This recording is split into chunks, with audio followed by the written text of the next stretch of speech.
Can you believe it's been 20 years since two of the most biggest names in horror slasher history went up against each other? Well, you're about to find out as I re-review Freddy vs. Jason. Big Keith Entertainment rankings and reviews. You're in my world now.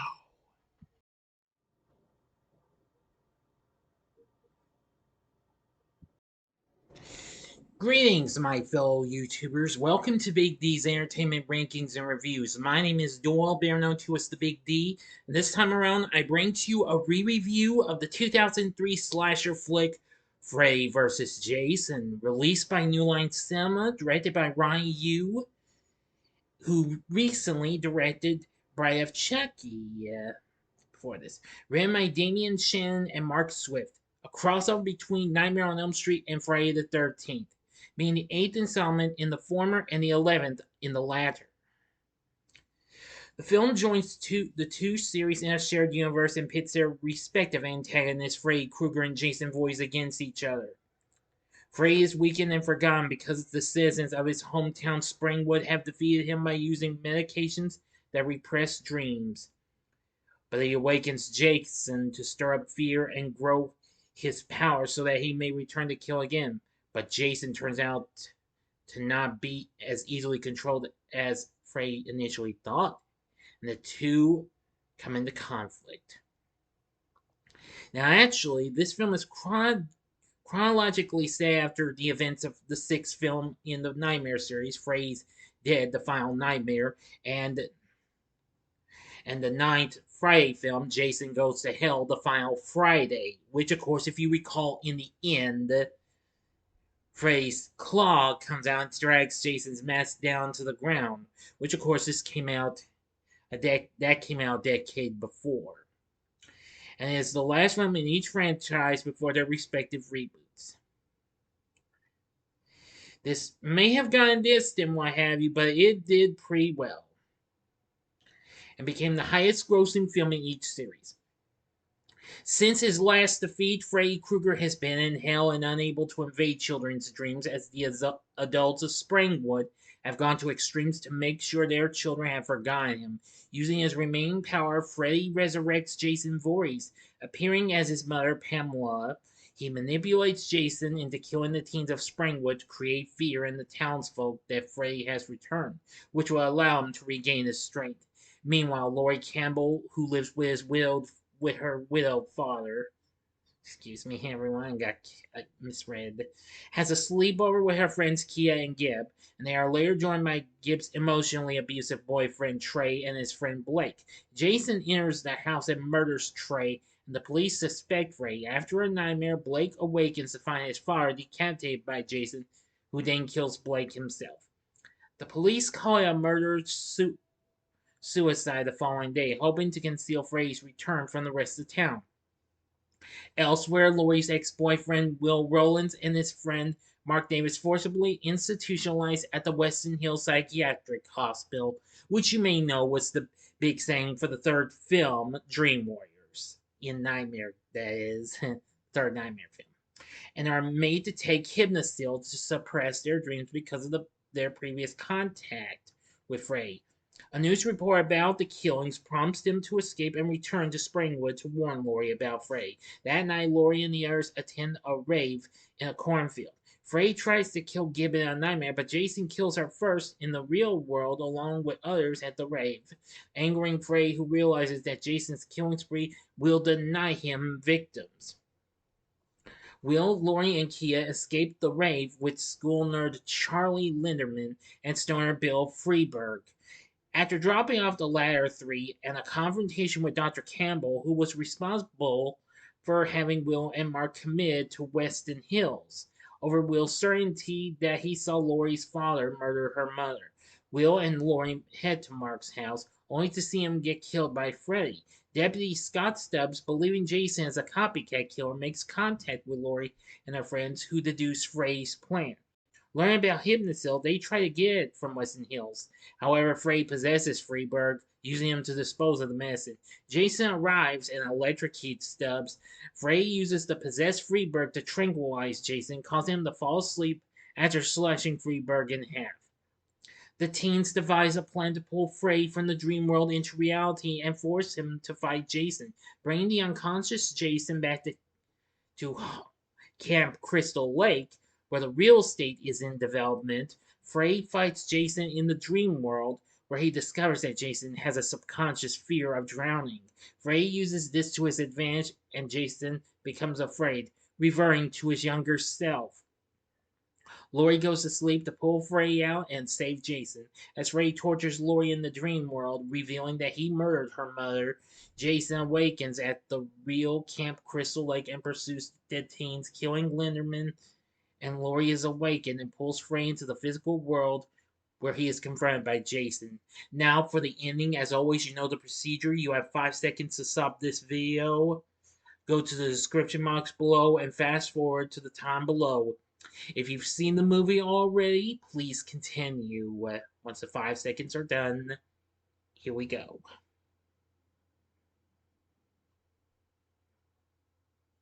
Okay, you've been warned. Freddy and Jason fight throughout the campgrounds, during which Jason kills Kia. Freddy uses the construction site to gain the upper hand and cuts off Jason's fingers, allowing Freddy to take his machete. As Freddy is slicing away at Jason, Laurie distracts him before Jason punches his fingerless hand through Freddy's torso. Freddy retaliates by plunging Jason's machete into his side, and Jason rips Freddy's gloved arm off.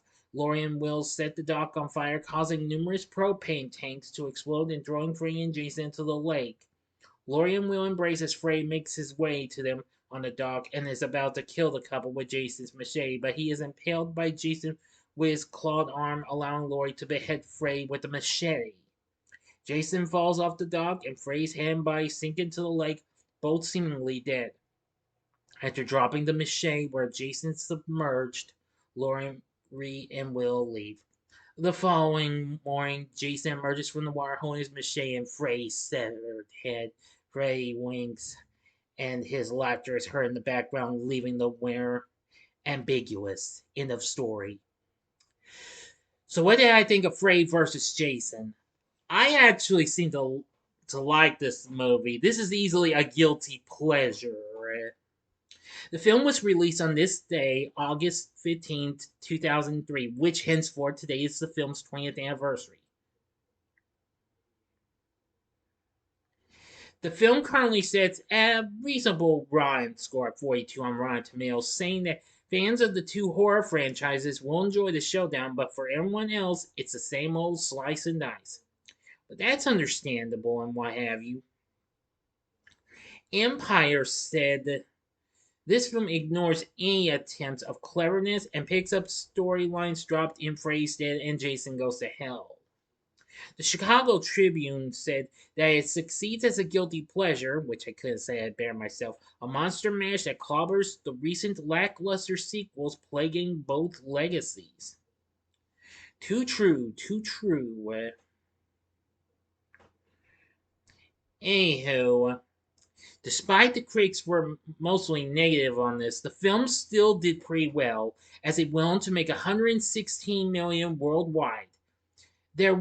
Now, a sequel and crossover with the Evil Dead franchise was planned, but was ultimately scrapped. But however, it was turned into a comic book limited series, Freddy vs. Jason vs. Ash, as well as a follow-up called The Nightmare Warriors. I haven't really seen those, but I might have seen maybe a shot from one of these. Well, the first one anyway, Freddy vs. Jason vs. Ash. I'm almost sure I've seen maybe a shot or two from an issue.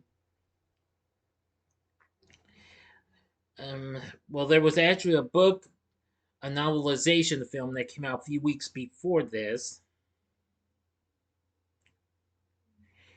Anyway, the film still, again, did just fine. Now, when it got released on physical media, it had numerous things. DVD contained a second disc with bonus content with audio commentary from the two main characters, players, and director Ronnie Yu, plus deleted and alternate scenes with commentary, the music video for How Can I Live by the band Il Nino, and numerous things. Now then, I will say I'm glad they finally got the idea to do this. They've been wanting. I know they've been wanting to do this for some time, even since they did Friday Part 7, The New Blood. Even though they had to use a gal with telekinetic powers like Carrie had.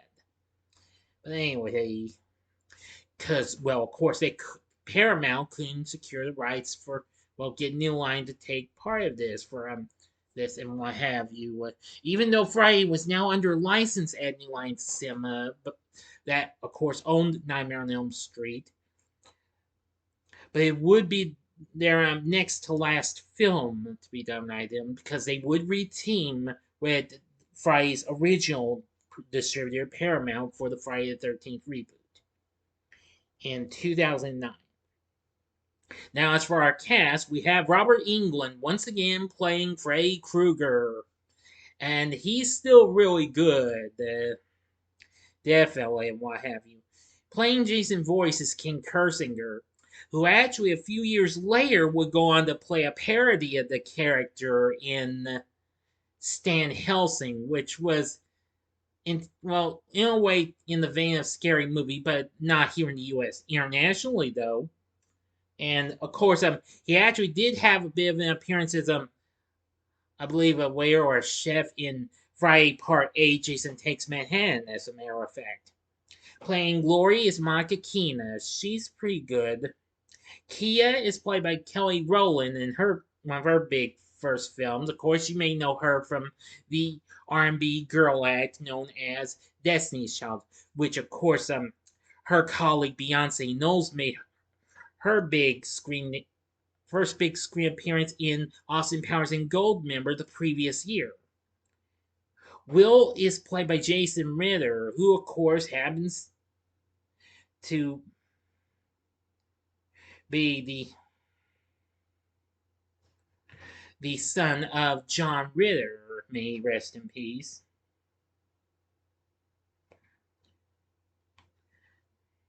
Let's see. Playing Charlie Linderman is Chris Marquette.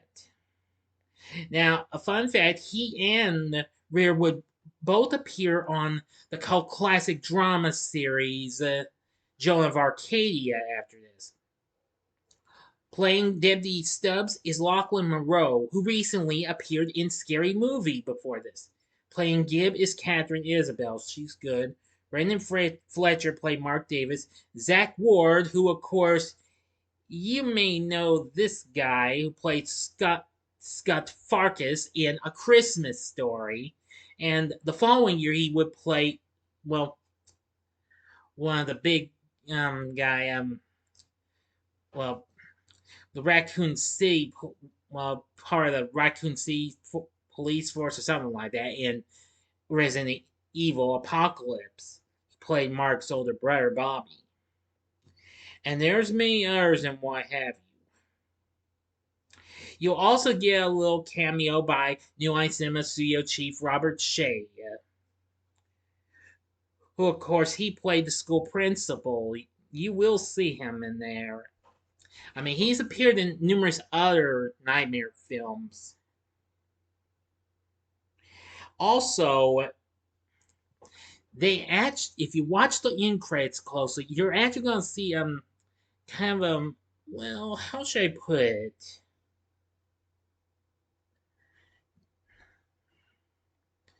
Well, they give a little shout out to most of the people who actually worked on some of these. Well, mostly the Nightmare films like Harold Langenkamp, Rodney Eastman, and several others. Now, you heard me correctly. You'll see them. You just gotta sit through the whole end credits, okay? And you'll see their names. But anywho, from what I've seen, Freddy vs. Jason is a guilty pleasure. It's bloody and it's Pretty fun YW. I think one of the fun.